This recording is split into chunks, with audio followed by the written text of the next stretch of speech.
Bienvenidos a Será Justicia. Bueno, tenemos esta noche el honor de tener las principales referentes y hacedoras de lo que es nuestro nuevo Código Civil, entre otros expertos que han trabajado durante años para que esté justamente ahora en funcionamiento, ¿no? Vamos a tratar de ver hasta dónde ha resultado exitoso y qué otros puntos todavía, ¿no? Que es un tema que está permanentemente en conversación.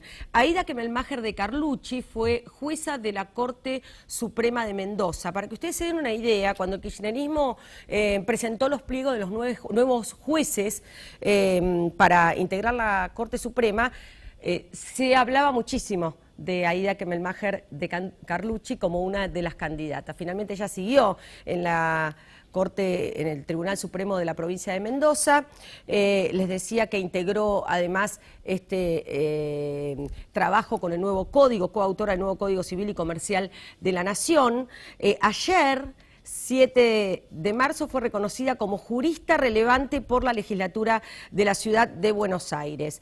Vamos a hablar sobre, hoy el Día de la Mujer, femicidios, o sea, me interesa escucharla sobre el tema de las estadísticas tan alarmantes y bueno, la situación que están atravesando hoy en día las mujeres y de alguna manera la incapacidad del Estado y de la justicia como para poder frenar esta ola o poder de alguna manera contenerla. Y por otro lado, las cuestiones que todavía están pendientes del Código Civil. Enseguida vamos a hablar con ella.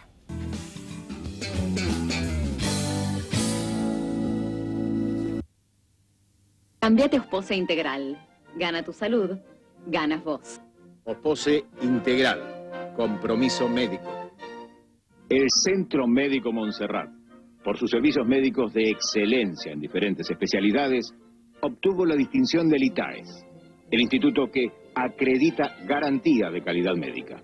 Centro Médico Montserrat, un nivel superior en salud. La corrupción en la administración pública mata, empobrece, intoxica, excluye, contamina y nos afecta a todos. Los argentinos, para volver a creer en la política, necesitamos gobiernos transparentes. Para ello, es imperioso contar con organismos de control con los instrumentos adecuados y el fundamental respeto de las autoridades. Desde APOC trabajamos todos los días del año para un país justo e igualitario.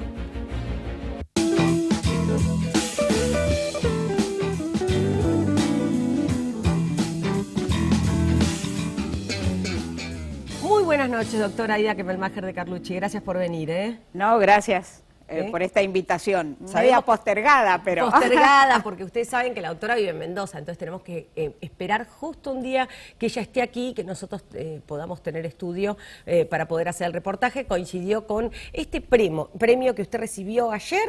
¿Y qué sería exactamente la jurista relevante, no? Más allá de que, bueno, lo dice su nombre. Han habido otras personalidades que también el gobierno de la ciudad ha premiado, pero yo me siento muy orgullosa porque no viviendo yo en la ciudad de Buenos Aires, claro, he sido reconocida por el gobierno de la ciudad.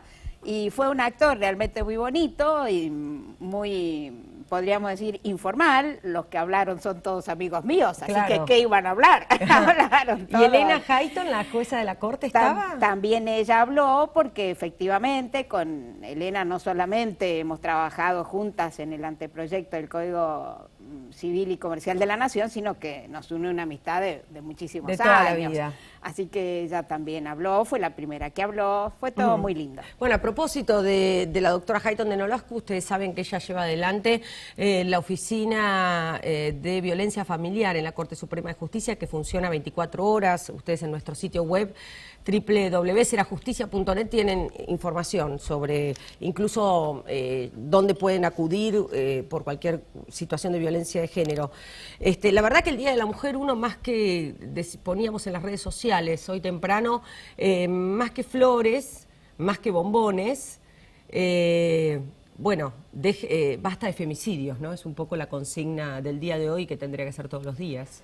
Exactamente. Ahora, como usted sabe, el tema de la violencia de género Sí.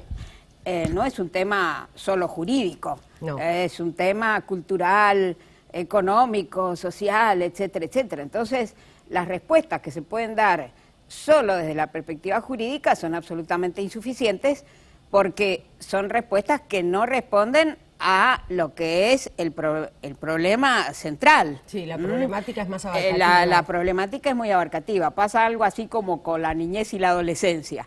Nosotros, desde lo jurídico y desde la jurisdicción, se pueden estar dando soluciones, pero esas soluciones tienen que ser integrales para que sean verdaderas. Si no, son simples parches, son parciales.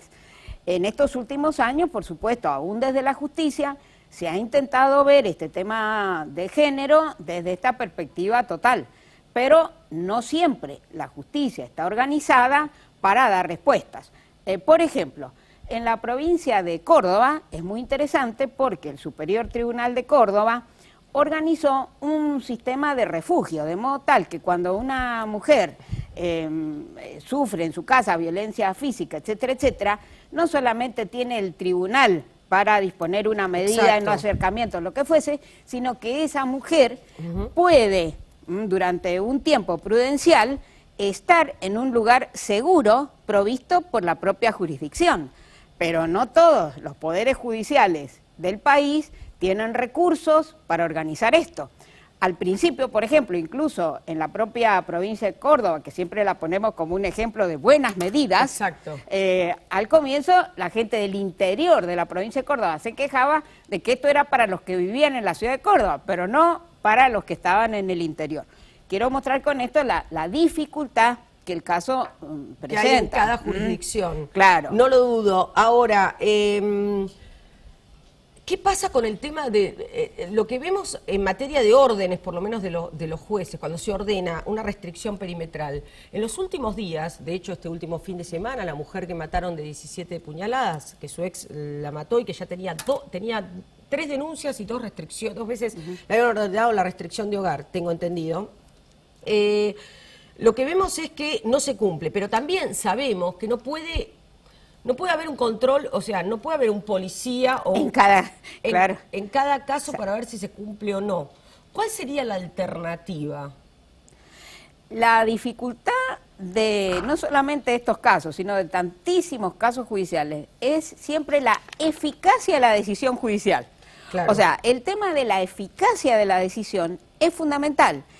Es un tema que hasta hace pocos años nosotros no estudiábamos. En la facultad nos enseñaban, bueno, cómo se dicta la sentencia, qué es lo que hace el juez hasta el día que dicta la sentencia. Ahora, ¿cómo se cumple esa sentencia? ¿Cómo esto se concreta, no? ¿Cómo se concreta? Ese tema, el de la eficacia de las decisiones, yo podría decir que es un tema nuevo en el estudio, porque antes parecía que el juez no tenía ni siquiera que hacer seguimiento de lo que pasaba, ¿me entiendes? Entonces, hoy el tribunal, la Corte Interamericana de Derechos Humanos, nos enseña que no solamente tenemos que dictar una sentencia, esa sentencia después tenemos que hacer un seguimiento de esa sentencia para ver qué es lo que pasa con esa sentencia, si se cumple o no se cumple. Sí. Porque si usted tiene una sentencia que no se cumple, es peor que no tenerla. Claro. ¿Ah? Porque si usted ha ido a la justicia, si se ha desangrado, si ha llegado al final a la sentencia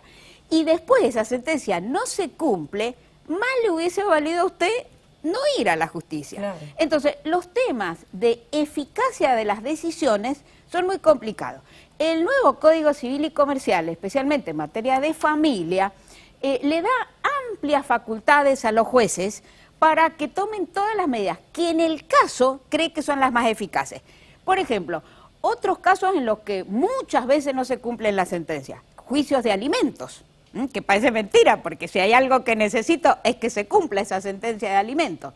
O juicios de comunicación, que el juez dice, sí, este señor tiene derecho a comunicarse con el hijo, las antiguas visitas, que el código llamaba visita, y resulta que nunca se cumple. Entonces, el código ahora dice que el juez puede tomar todas las medidas que razonablemente entienda que son eficaces para ese caso. Le doy un ejemplo de lo que está pasando. Un juez el otro día se encontró con un demandado Sí. por alimentos, que lamentablemente era un abogado Ajá. y que no cumplía con la sentencia locura, ¿no? de alimentos. Claro. ¡Qué locura! Usted misma lo ha dicho, Lorena. Sí. Entonces, este juez le dijo, usted es un abogado penalista que se ocupa de estos casos. Muy bien. Entonces, además de cumplir con la sentencia y, por supuesto, intentar embargarle los bienes, etcétera, etcétera, yo lo condeno a usted a que dé clases en los institutos juveniles sobre los derechos de los niños. Y a mí va a ir a tal lugar, a tal lugar, a tal lugar, y me tendrán que informar Si que usted usted va o no va. Como ve, una medida que a usted le puede parecer que no tiene nada que ver con el juicio donde este señor ha sido condenado, pero que lo hace reflexionar sobre los derechos de esos niños, que son nada más ni nada menos que su propio hijo, sentencia que él no está cumpliendo. Entonces, yo creo que tenemos que movilizarnos para ser más creativos y para que las sentencias efectivamente encontrar otros medios de cumplimiento. Antes de la sanción del Código Civil y Comercial, un juez de Rosario, por ejemplo, le dijo a un demandado que no cumplía, también era un caso de alimentos, le dijo, bueno, restricción para salir del país. A mí me han probado que usted se va todos los fines de semana a Punta del Este, etcétera, etcétera. Así que mientras usted no pague, usted tiene restricción de salir del país. Si una persona que está en quiebra, un juez puede ordenar que no salga del país, como yo, juez de familia, me voy a quedar de brazos cruzados Mientras viendo, no se garantice el derecho del menor. Mientras no se garantice el derecho de una persona menor de edad que es su hijo y que hemos intentado hacer todo lo posible y usted no ha cumplido. Y a ese señor se le ordenó una restricción para salir del país. Por supuesto, pagó. Claro, obviamente. Ahora, yo digo, cuando en el caso de las que pagan, ellas, las que pagan con sus vidas, que son las mujeres que tienen, que digamos, que están a cargo de los chicos, se están dando casos lamentablemente muy seguidos de que las matan delante de los chicos. Sí, sí, Por tremendo. lo cual tenemos el doble flagelo, el crimen brutal de la mujer y los chicos que ven cómo las matan y quedan sin madre, ¿no? O quedan huérfanos, porque en general son exparejas o los padres mismos de estos chicos. ¿Cómo? Porque también, claro, uno piensa este caso y decir, bueno, que los priven de su libertad, pero sabemos que la libertad es una garantía máxima de cada individuo. A uno no se le puede privar preventivamente de la libertad. Mire, Sino cuando hay delito consumado. Ahora, el delito de amenaza no sería suficiente. el derecho penal no siempre es la buena respuesta para estos tremendos problemas que plantea la sociedad y especialmente la sociedad familiar. De hecho, en España, que tanto se han aumentado las penas para el femicidio, etcétera, etcétera, no ha cesado la violencia familiar de ninguna manera. Y no obstante, insisto, un aumento de las penas muy severas, el problema continúa exactamente con la misma gravedad. Quiero contarle una experiencia de un caso que yo tuve estando en la Corte de la provincia de Mendoza, antes de la reforma del Código Penal, del Código Civil, por supuesto, y mucho antes también de la reforma del Código Penal, que admite esto que se llama probation. Exacto. O sea, esto de ir tomando medidas como esta que le conté a este abogado que lo estamos mandando a dar clases. Entonces, ¿qué pasaba en ese caso?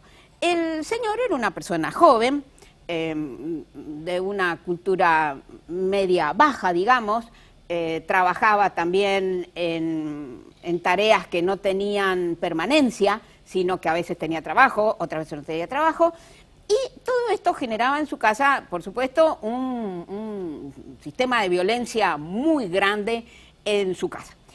Ciertamente ya habían habido antecedentes, acontecimientos similares, pero en este caso, este señor, bueno, le pega muchísimo a la mujer, la manda incluso al hospital, hay lesiones, etcétera. Cuando su abogado, que era un abogado incluso del Estado, porque él tampoco tenía demasiados bienes, no tenía bienes, digamos, Claro. pide la excarcelación, entonces el tribunal le otorga la excarcelación, porque correspondía en aquella época, ante el cambio no se había cambiado la legislación, le otorga la excarcelación, pero le fija una fianza altísima. fianza altísima que obviamente este señor no podía pagar. Entonces viene el abogado con un recurso ante la Corte sosteniendo que en realidad el señor estaba en prisión por su condición económica, porque si hubiese sido rico podía pagar y en cambio el señor no podía pagar. Entonces yo no integraba la sala penal en aquel momento, estaban dos de los integrantes, el tercero estaba vacante, el cargo no interesa, y entonces no se ponían de acuerdo entre ellos. Uno quería otorgar la excarcelación y otro no quería otorgarla. Entonces me toca a mí integrar la sala para que se pudiese dirimir el conflicto, claro, para desempatar, digamos. Exacto. Bueno, entonces yo les dije a mis dos colegas, no estoy de acuerdo ni con uno ni con el otro. No estoy de acuerdo con vos que le querés darle excarcelación a este señor, así nomás, porque le va a seguir pegando, la va a seguir matando a esta mujer. Tampoco estoy de acuerdo con usted, doctor, de no dársela, porque en el fondo hay mucho de razón en este tema económico que esta cuestión que está planteando. Tenemos que llegar a otra solución. Esa solución es que le vamos a otorgar la excarcelación, pero con una serie de medidas que, le insisto, no estaban en ningún lado, ni en el código, ni nada. La prohibición de acercamiento, la educación, ir a hacer cursos, una serie de medidas que son hoy todas las que admite el Código Penal. Claro, uno de los colegas me dice, pero ¿de dónde te inventás vos todo eso? ¿De dónde está? Le digo, no me lo invento. Son temas que en todos los países se está aplicando para que la gente recapacite sobre lo que es la violencia. ¿Y quién controla que este hombre toma esa medida? Entonces, ¿qué pasó? Les dije, miren, acá necesitamos también la anuencia del abogado, porque la presencia del abogado es también muy importante. Quien asistía a este señor, lo recuerdo muy bien, era un abogado de la provincia de Mendoza que atendía casos de personas sin recursos. Entonces yo lo llamé y le dije, mire doctor, voy a hacer esto. Necesito de su ayuda también. Claro. Bueno, entonces, sí doctora, vamos adelante. Entonces, hicimos una audiencia en la que hicimos realmente toda una mise en scène, claro, ¿no? Allí, para que este señor fuera consciente de lo que estaba pasando. Entonces le leímos la resolución y le digo, ¿usted ha entendido todo lo que dice acá? Porque eso es muy importante, hablar en un lenguaje que la gente entienda. Total. Le digo, ¿usted ha entendido todo lo que dice acá? Sí, me dice el hombre, entendido. Entonces el abogado toma la palabra y le dice, pero vos te das cuenta que la Corte de la provincia de Mendoza te tiene confianza. Claro. ¿Vos te das cuenta de lo que eso significa? Claro. La mujer, la madre de este señor, desde atrás del salón gritaba, doctora, le juro que si toca a mi nuera, lo mato yo misma a mi hijo. Claro. Bueno, expresión que también demostraba el clima de violencia en el que este señor se va a ir. Exacto. Pero comprometimos a toda la familia. Y entonces yo le dije, mire señor, acá el juez, en aquel tiempo jueces de instrucción, claro, hoy jueces de garantía, va a controlar que usted haga todo esto que dice acá. Si no lo hace, me va a mandar inmediatamente el expediente de vuelta y yo voy a saber que la confianza que hemos depositado en usted no ha servido. No, claro. El expediente nunca volvió a la Corte. Y la mujer sigue viva. Y la mujer sigue viva. La Eso mujer es importante. Entonces, lo que creo es que tenemos que incentivar otros medios. No digo que esto que yo hice sea eficiente en todo. pero ser más creativos, ¿no? Ser más medidas que estén más al alcance y que comprometan a otros también. Que comprometan a otros. Es muy importante el entorno familiar. El entorno familiar, absolutamente. Muy importante. Doctora, estaba pensando el tema de la Corte Suprema de Justicia, ¿no? Y cómo hemos llegado a un número tan reducido. Ahora ya hay 2 candidatos que estuvieron la semana pasada, digamos, allí defendiendo, bueno, sus pliegos, los pliegos que ha presentado el Poder Ejecutivo en el Senado de la Nación. Y bueno, quedó solita Jayton de Nolasco, ella dijo, ¿no? Falleció Carmen Argibay, y me preguntaba qué piensa usted de cómo va a quedar conformada la Corte, ¿no? Mire, hay una cosa que creo, tener visión de género no significa ser hombre o mujer. No. Yo pruebo estas cosas en muchos cursos de posgrado donde planteamos algunos casos que a la hora de escuchar las respuestas que me dan los participantes, más de una vez tiene más visión de género un hombre que una mujer. No lo dudo. Así que no es cuestión de decir hombres o mujeres. Sí necesitamos en la Corte gente que continúe con muchos temas muy importantes que la Corte ya ha resuelto con visión de género, como es, por ejemplo, el famoso tema de la interrupción del embarazo y la necesidad de que en todas las provincias y todos los sistemas públicos provinciales generen protocolos para el cumplimiento de las pautas que fija esa sentencia. Hombres, mujeres, no importa. Lo que necesitamos es que esa política de género que estableció la Corte en estos temas tan trascendentes pueda seguir adelante y que no Lo tengamos recuerdo marcha perfecto. atrás. Fue un caso en La Plata, que luego pasó a la Corte Nacional. ¿Se acuerdan ustedes cuando sentó jurisprudencia? Paralelamente estaba la doctora en la Corte de Mendoza, que también tuvieron, como si fuera, ustedes tuvieron el primer fallo. Sí, sí. Muy innovador. Sí. Ahora, el partido de Sergio Massa, pero más allá de lo político, pero bueno, en este caso es el Frente Renovador, ustedes saben que creó un sitio web para sumar apoyo a la designación de al menos una jueza para cubrir las vacantes en el máximo tribunal. El portal, que lo tienen en nuestro sitio web, es mujeresenlacorte.org y es una campaña para juntar firmas. Y dicen algunos legisladores del Frente Renovador, la desigualdad de género se refleja en los puestos de trabajo, en los salarios, pero lamentablemente también en el Poder Judicial. ¿Qué opina usted? Si nosotros miramos el mapa del Poder Judicial en el país, vamos a ver que ahora hay muchísimas mujeres. Sí. Pero está pasando algo más o menos como lo que en su tiempo pasó en la educación. Se feminiza cierta parte de la justicia. Eso no es bueno, porque en la sociedad hay hombres y mujeres, y también, así como en la educación tiene que haber hombres y mujeres, en la justicia hombres y mujeres. Entonces, por ejemplo, uno mira el mapa de los que son los jueces de familia. Normalmente muchísimas más mujeres que hombres en los juzgados de familia. No, como digo, lo importante es tener esa visión de género, no simplemente igual número de hombres y mujeres. No, y además en los puestos de poder me parece ahora, que es una cuestión muy bien, piramidal. Porque... Ahora viene el asunto. Uno lo mira abajo, pero cuando mira para arriba, ahí es donde faltan las mujeres. El ejemplo de la educación es clásico, ¿no es cierto?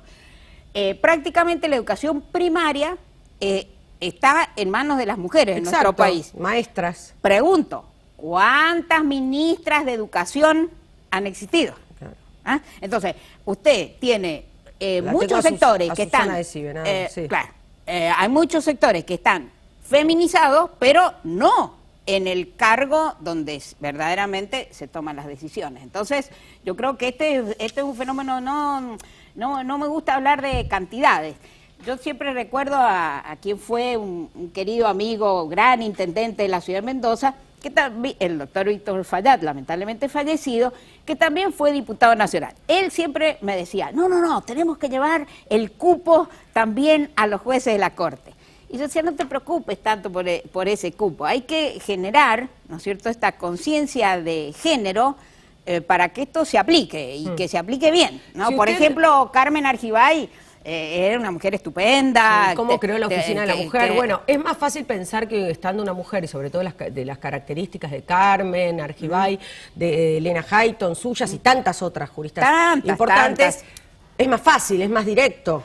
Sí, porque pero... tampoco son un gueto, digamos. Ustedes son conocedoras de muchísimas ramas amplias, digamos, cuestiones vinculadas al derecho. En su caso, sí, pero le insisto, no siempre el hecho de ser mujer es la que va a dictar una sentencia con esta visión de género que nosotros necesitamos. De hecho, aquel juicio aquella sentencia que usted recuerda sobre interrupción del embarazo, que yo revoqué, la Cámara estaba integrada por 2 mujeres. Mire usted.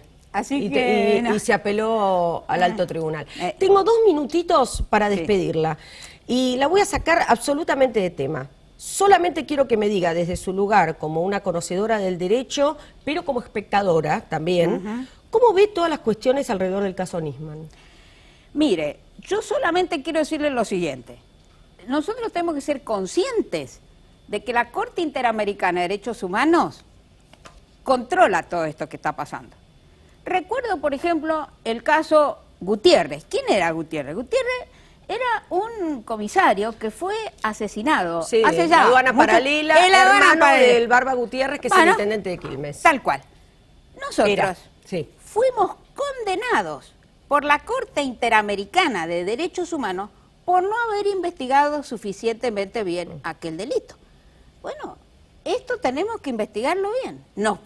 Podemos llegar a tener una sentencia de condena de la Corte Interamericana, como fue Gutiérrez. Lo tenemos ahí sobre la mesa. Absolutamente. Doctora, siempre nos queda corto el tema, para hablar con usted el programa, ¿no? Porque nos quedan muchísimos temas. Le agradecemos muchísimo que haya venido aquí. La próxima vez vamos a profundizar un poco más sobre las cuestiones vinculadas al Código Civil, que es un poco su expertise, y lo que vemos es que hay muchas menos estadísticas problemáticas que las que se veían venir, ¿no? Mire, nosotros estamos muy contentos, especialmente en la parte de derecho de familia, cómo está funcionando el nuevo código. Debo decir que todos aquellos agoreros que nos decían que esto iba a ser un escándalo, bueno, la justicia, tengo que decir que en general ha respondido maravillosamente bien. El tema del divorcio está funcionando bien y sobre todo lo que está funcionando muy bien son los casos de adopción. Tenemos casos en los que estaban los juicios desde antes y las partes le pidieron al juez que no resuelva el caso hasta que no entrara en vigencia el nuevo código para poder aplicar el nuevo código de manera más justa. Así que, ¿qué puedo decir? Este trabajo conjunto de más de 100 personas que trabajaron con nosotros, desde Jujuy hasta Tierra del Fuego, porque fue muy federal este código, y de todas las generaciones, más viejos y más jóvenes, solo le puedo decir que estamos muy contentos cómo está funcionando, y eso obviamente gracias a los buenos jueces que existen en el país, claro que existen. Gracias, doctora. Muy bien, gracias a vos. Aida Kemelmacher de Carlucci está. Recuerden que este programa y más información lo van a tener en www.serajusticia.net. Chao.